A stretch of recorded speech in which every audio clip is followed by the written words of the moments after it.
Hello model railroaders, it's Dave. Welcome back to the layout. Well, it's been going on 2 months since I've last posted a video, and just life interruptus is going on this year. So I've acquired some tools, though I have not been able to get to any trade shows. But I have been able to get to some hardware stores, and of course there's Amazon for home delivery. So I just acquired some tools that are more dealing with contouring of foam, like this piece, as you can see.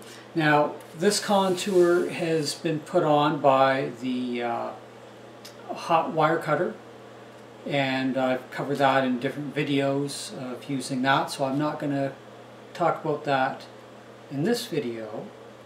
However, it is the most cleanest cut as far as generating little foam bits as compared to, say, a utility knife, or in this case I should say a full utility saw. Now this is something I just recently picked up for another purpose, but I realized as I was searching for it that it could be used for cutting foam.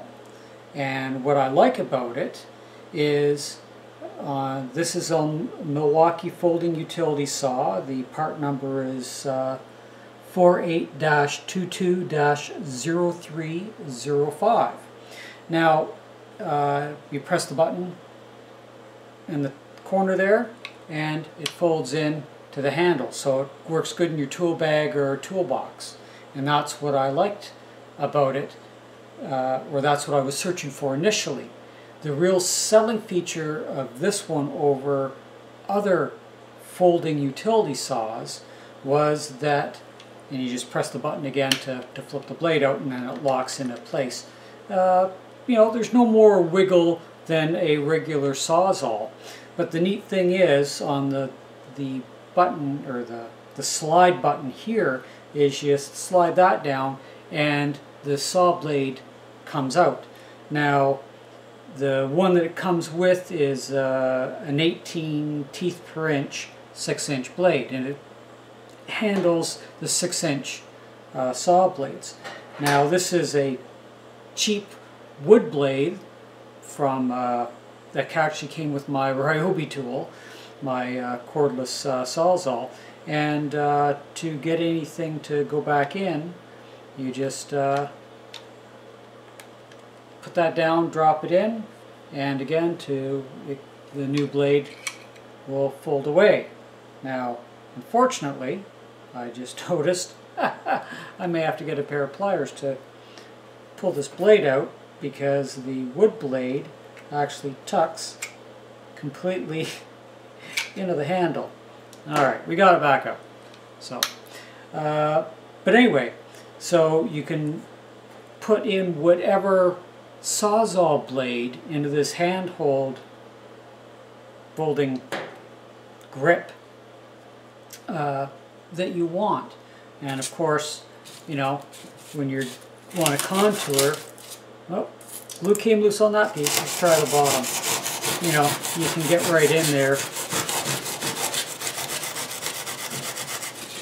and cut foam. But this is, as I mentioned, very debris strewn, no matter what you want to do. So I'm going to put the original blade back in. And this is a as I said, the 18 teeth per inch. So it's going to give you a bit of a better cut. Not as much foam, but it's still lots of debris generated off of any kind of a bladed or serrated blade tool for cutting the foam. So I'm going to put that out of the way, and those saw blades. What I normally use is a I don't know the brand name, but it has a 3-inch, I believe it's a 3-inch, nope, a 2-inch rigid blade. Unlike your retractable cutting knives, this is a solid blade, just goes into your larger X-Acto holder, and it gives you a clean cut,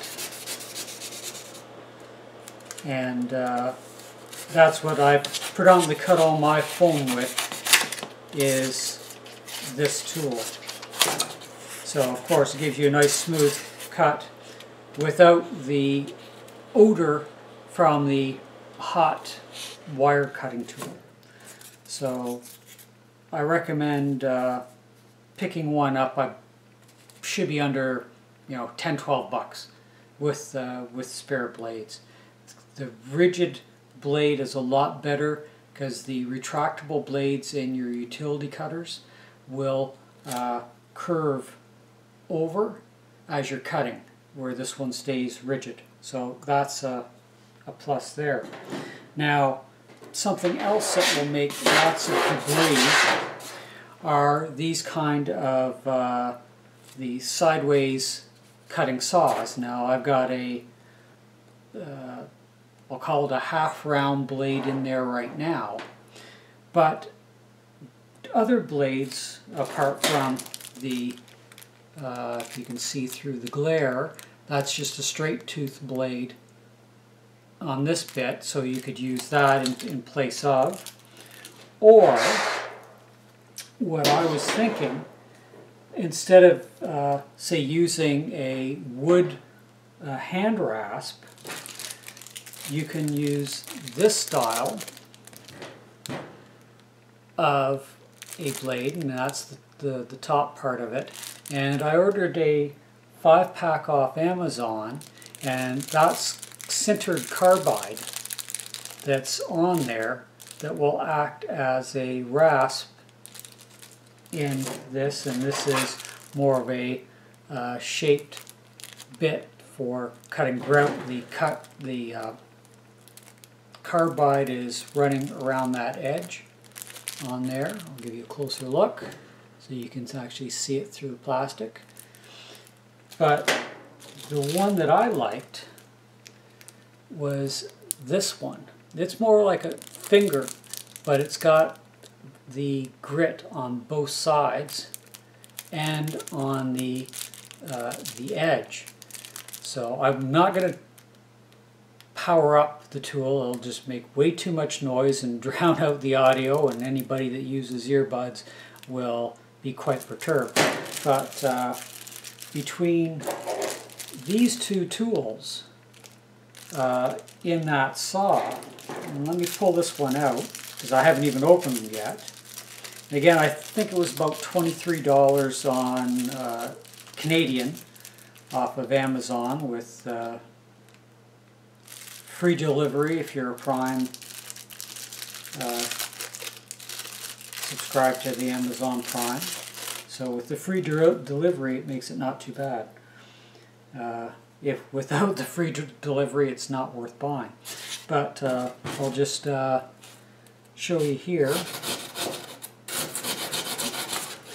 that you know, with it going back and forth on its own, because that's a heavy grain of the sintered carbide on there, that it makes it a very good rasp. But the downside is all the fibers of the foam, the little foam chips that you're going to do generate and spread everywhere. So with using this, I would say have a shop vac with the nozzle being held in your other hand, whichever your non-dominant hand is. Use your tool in your dominant hand, and you run the shop vac, and as you do it, suck the foam chips right up. So those are a couple of tools as far as the handsaw goes, and as far as the shaped carbide for the I don't even remember what they're called. This is a Canadian Tire brand unit here. You can pick them up on sale for 30 bucks. They usually cycle around about every 3 months. I found it a handy tool, non-layout wise, but getting into tight spots with this kind of a cutter, just to go straight in, and you essentially do a plunge cut on it, or using the half round tool. It also comes with the sanding as well, if you do not currently own one. So I found that's very useful. Something else I have been using on the layout a lot, and this is how I stick down my cork road bed, is using the double-sided carpet tape. Indoor carpet tape is fine. You don't need to use the outdoor. It's more stickier and it's a real mess to work with, I've found. So I like using the indoor stuff. And that was one of the things that I had to pick up to proceed with working on the layout. So I will break for a moment and let's go take a look at what I've accomplished and what I plan on hopefully getting done a little bit later this weekend. So we'll be back in a moment. And we're back. Okay, so from last video I've got a fair bit accomplished. The one major piece here has been contoured, and the turnout has been installed. The incline has been cut out of foam, and predominantly all the track work that is required has been laid. There will be a little bit more of an extension being attached onto there, but as I'm not sure the placement of where the pond will be that will serve the sawmill sitting there, I'm not going to do that right now. I'm going to pick that up later. But all the other track has been laid down and marked so that I know where it goes. So I can, as you can see here, it's been marked, so I can put down my two-way tape, because I'm going to put this track directly to the foam. So I'm going to use the two-way tape like I did on the previous foam section. Now the big difference is the trackage and the foam that it sits on actually covers 5 modules. So there's 1, this is 2, the little short 2-foot wide one is 3, this 4-foot one is 4, and then the 8-foot one that's part of the quarry is 5. And that's why I went with so many bits of foam, is depending on what I need to detach. Like at some point in my future, this bulkhead runs my furnace exhaust and my water heater exhaust, and I know I'm going to have to take the lights down and take the sheetrock off the face here, because that piping is no longer to code. So if my water heater ever breaks, I have to replace that ABS pipe for the S636 pipe, and or go without hot water or put in an electric water heater.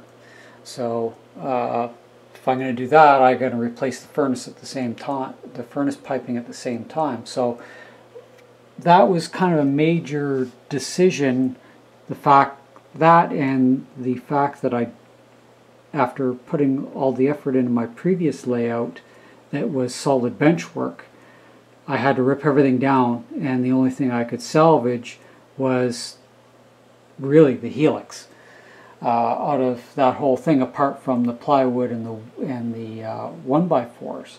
So that was my intent on when I built this layout, was to build it in a modular fashion.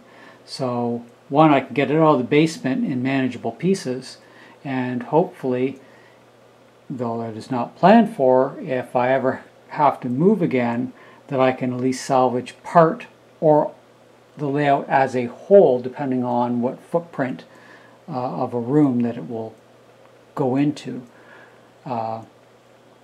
And so that's why I'm taking the same aspect with the foam, is it'll allow me to change a scene out if I want, because I can just cut a new piece of foam, mate it up with the track, and instead of a refinery on this back section here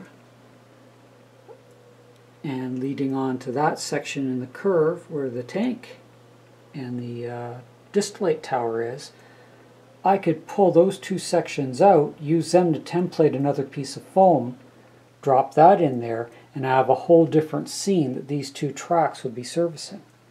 So that is part of the flexibility I wanted to build into the layout, and hopefully it will work out as I envision. Now the downside is, because I want to be able to remove these pieces of foam, because they do cross multiple modules, that the wiring has to be taken into consideration, because when I drill a hole down to run the two track leads to hook up to the bus line, I need to be able to remove those track leads back out of the hole without chopping any wires up. So the plan is to use something along the line of this type of a connector, and just wrap copper wire down the one side, and then that will join up all the individual leads, say all the blacks and then all the reds, and then I'd have one red coming out, one black coming out, and those would go to the bus lines. Now, because of the situation,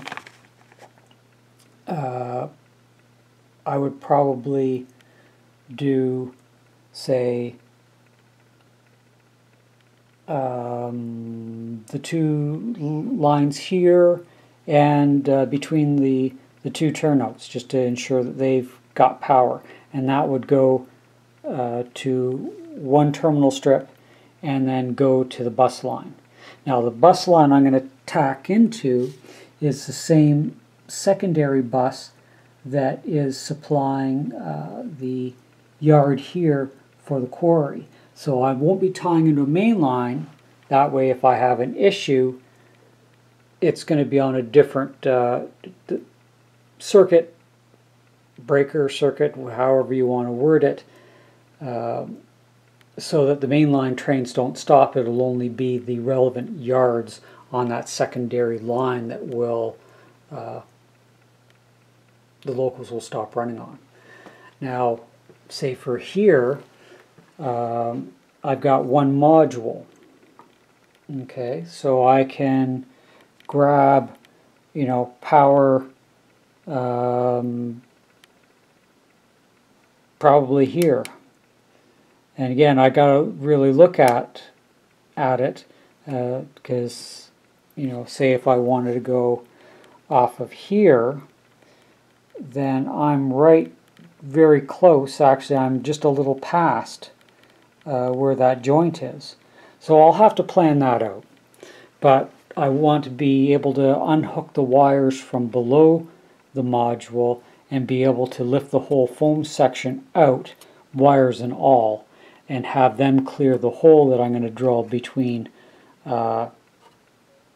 either on the outside of each rail joiner or one larger hole down the middle.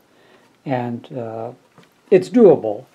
It's just a different technique that I used as compared to the other foam section, where it was one section front to back, like here.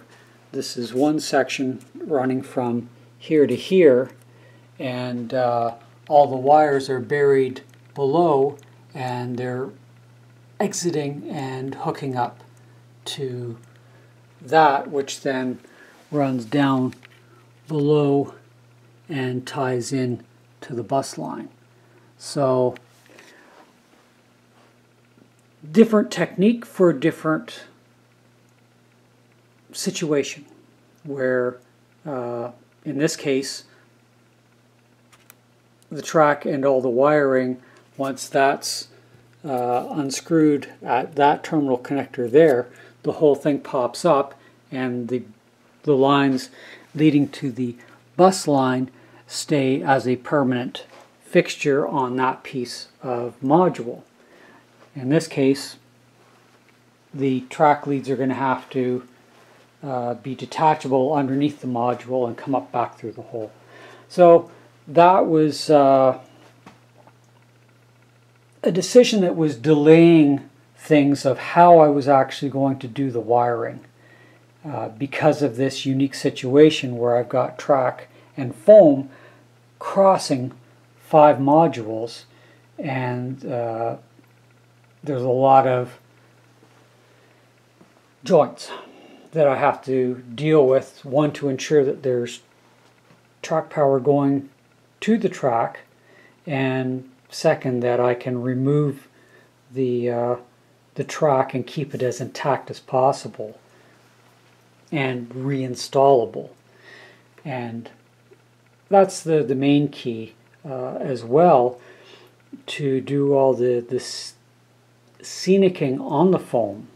I need to be able to remove it, because the 15 inches from the bottom here to the top of the lower module is just a bear to when you have to go in 2.5 feet or so, with the lighting getting in your way, and you're whacking your head on different things. So this is the approach I'm taking.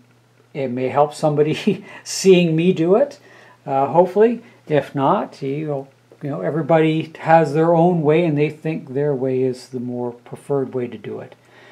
So I'm going to go with the way I came up with, and maybe it'll help somebody, maybe it won't. That's up to you. As I've said in previous videos, it's your layout that you're building. You can take suggestions, but it's ultimately your decision. And as long as you're satisfied the way you've done it, that's all that matters. Someone visiting the layout and critiquing it and tearing it apart, those kind of individuals will not get invited back, because I have no interest in that rivet counter type approach of tearing down something that I've invested time and effort into. That's my viewpoint. Yours may be different, but for me, if you don't like it, you don't have to come back. That's the, or you won't get invited back for the layout. But as it's been almost 2 months since the last video, I had a window of opportunity to make one covering a couple different topics, and get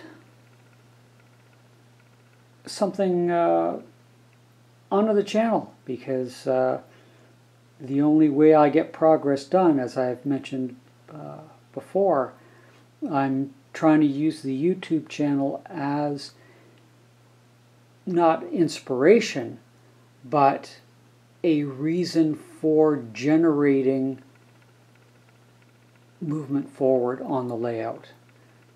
Sometimes you just get burnt out and you don't want to do anything. That it's easier to sit and watch other YouTube creators on various different topics that you may be interested in, or watch TV, or read a book, whatever other hobbies you may have that compete for time. So hopefully I can spend a little more time this weekend and get the track pulled up, get the foam sections pulled up, get some two-way tape down, and get the pink changed into a brown so that I can start laying track down and dealing with the feeder wire connections. And the next video I will probably not have anything until I've got that all accomplished, and I'll show you the solution that I finally decided upon. I'm leaning towards that connector strip at the moment. That may change as long as I can get the lead wires back out through the hole I'm going to drill through the plywood of the module. That's the main concern I've got, is that nothing will snag, and it's easy to undo and easy to reconnect the track lead wires that will feed into the bus lines. So till the next video, hope everyone is healthy, and as this new year progresses, as we're getting finally some spring weather in the teens here in southern Ontario. Finally, we had a bit of a snowstorm there at last weekend, and hopefully that'll be the last of it, and maybe we can finally get the snows off the car. But anyway, bye for now, and we'll update you on the next video.